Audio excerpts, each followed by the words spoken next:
La Fraîche Morning. Que ressens-tu quand tu manges ce que tu aimes? J'adore. C'est Maldo, hein. Je sais pas comment décrire. Je ferme les yeux, je suis sur un petit nuage. Wow. C'est comme un gros câlin. C'est un peu comme une histoire d'amour, si tu veux. Ouais, ça fait du bien en fait. Et toi?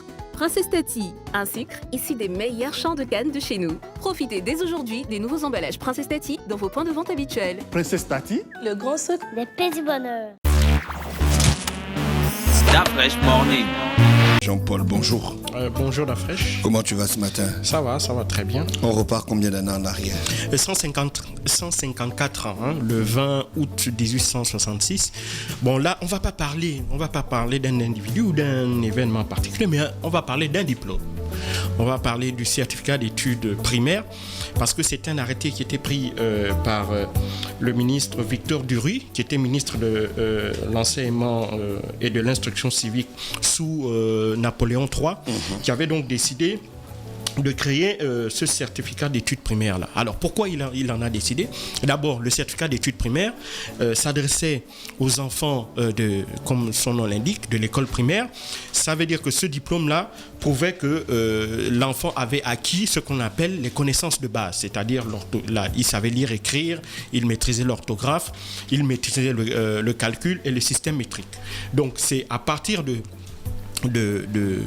ces aptitudes-là qu'on lui délivrait maintenant le certificat d'études primaires. Mais il faut bien comprendre qu'en 1866, le certificat d'études primaires était surtout un moyen pour permettre aux enfants qui étaient issus, ou aux personnes, on ne dira pas les enfants, parce que c'était surtout des adolescents, voire même des adultes qui passaient ce diplôme-là, c'était pour leur permettre, eux qui étaient issus de familles modestes et qui pour la plupart venaient de zones rurales, d'accéder à la fonction publique qui était le véritable moyen pour eux de bénéficier d'un vrai ascenseur social.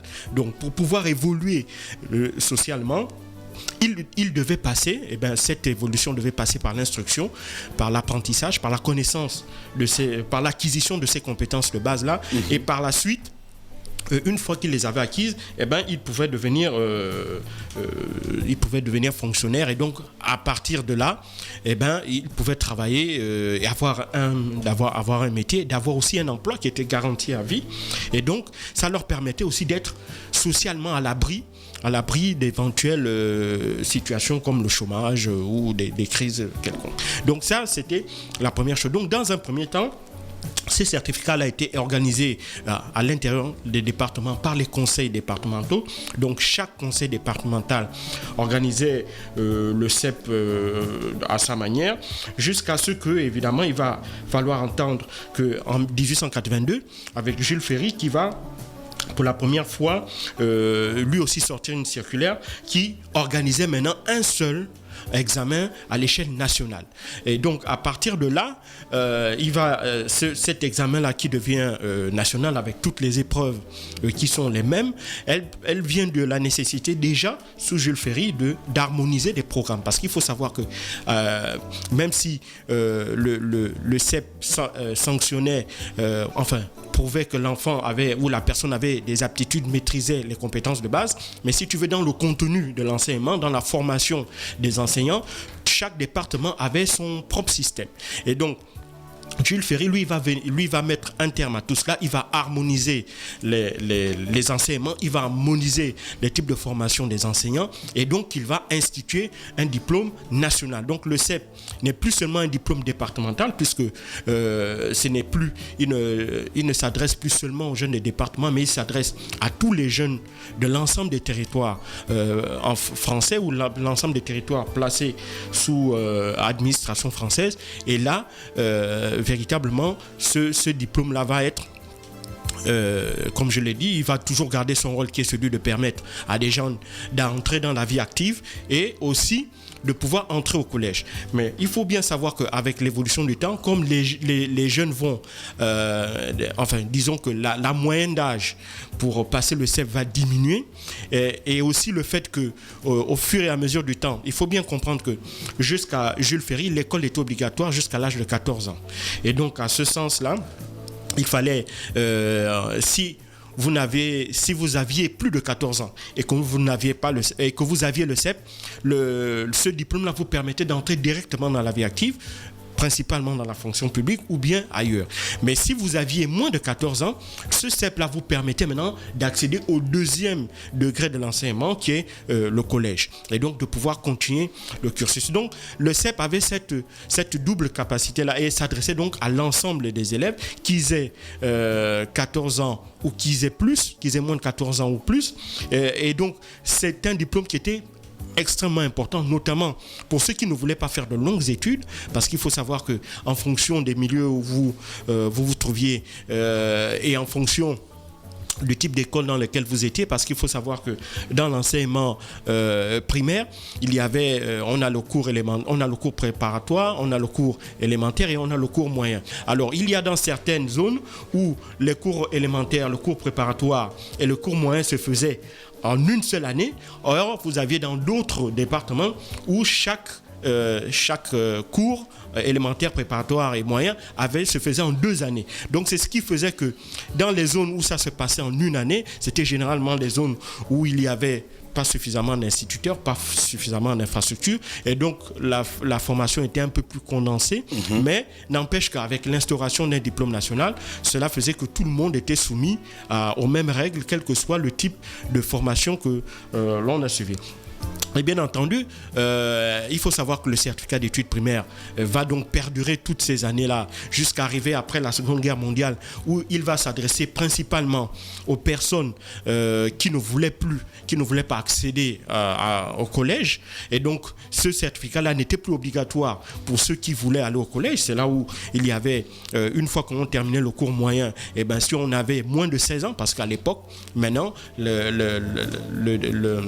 obligatoire l'âge moyen obligatoire pour être à l'école était monté de 14 à 16 ans. Et donc, pour ceux qui avaient moins de 16 ans et qui allaient au collège, il ne leur était plus demandé d'avoir ce certificat d'études primaires. Mais ça restait toujours le sésame pour ceux qui ne voulaient pas aller au collège et qui voulaient également rentrer toujours dans la vie active. À l'époque, il faut savoir qu'après la Seconde Guerre mondiale, la France va entrer dans la période des 30 glorieuses et donc là, il va y avoir 30 années de croissance et donc 30 années où la fonction publique embauchée à tout va. Et donc, malheureusement, avec les années 80 et en constatant que de moins en moins de Français postulaient pour le certificat d'études primaires.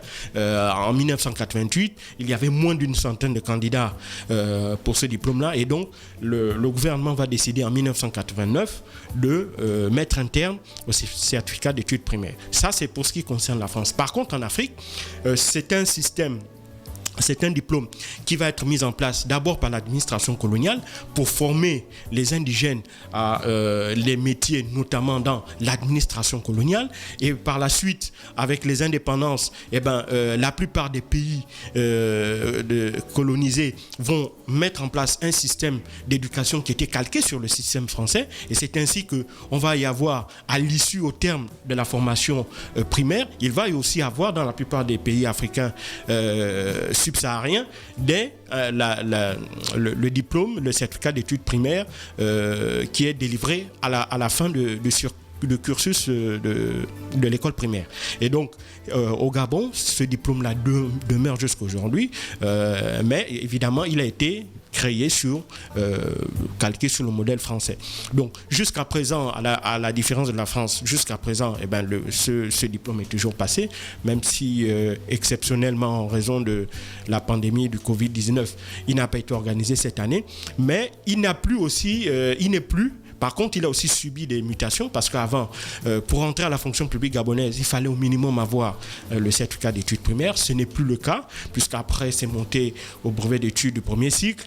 Maintenant, aujourd'hui, le CEP ne permet plus d'entrer à la fonction publique puisque le niveau a été élevé, a été mis au-dessus. Mais le diplôme est resté. Je crois que le diplôme est resté aujourd'hui pour une raison un peu plus honorifique, entre guillemets. C'est pour montrer à l'enfant qu'il a bien terminé son cursus primaire et cette fin de parcours de cursus primaire est sanctionnée par la délivrance d'un diplôme, même si on sait qu'aujourd'hui, ce diplôme-là n'a plus véritablement son poids sur le marché du travail, parce qu'aujourd'hui, on ne peut pas embaucher quelqu'un. Il serait difficile à quelqu'un qui n'a que le CEP de trouver un emploi aujourd'hui sur le marché du travail au Gabon. Mais néanmoins, c'est un diplôme qui reste, je le dis, parce qu'il a une valeur sentimentale peut-être pour les Gabonais ou pour le gouvernement, je ne sais pas. Tu as raison, mais il est clair que sentimental. Mais il est clair que apparemment, ça ne sert à rien, quoi. Non, aujourd'hui, il ne sert plus à rien puisque la plupart. Et pourquoi on insiste? Ben ça, c'est la question qu'il faudrait poser. C'est le sentiment. Voilà. Bon, donc, c'est ici un peu résumé l'histoire du certificat d'études primaires. Merci Jean-Paul. En cette période de baccalauréat, c'est toujours bien de nous faire savoir ce genre de choses. On est sur Urban FM 104.5, la station urbaine dans le Da Fresh Morning, votre émission matinale et musicale. Aujourd'hui, c'est jeudi, elle est en mode old school. Da Fresh Morning.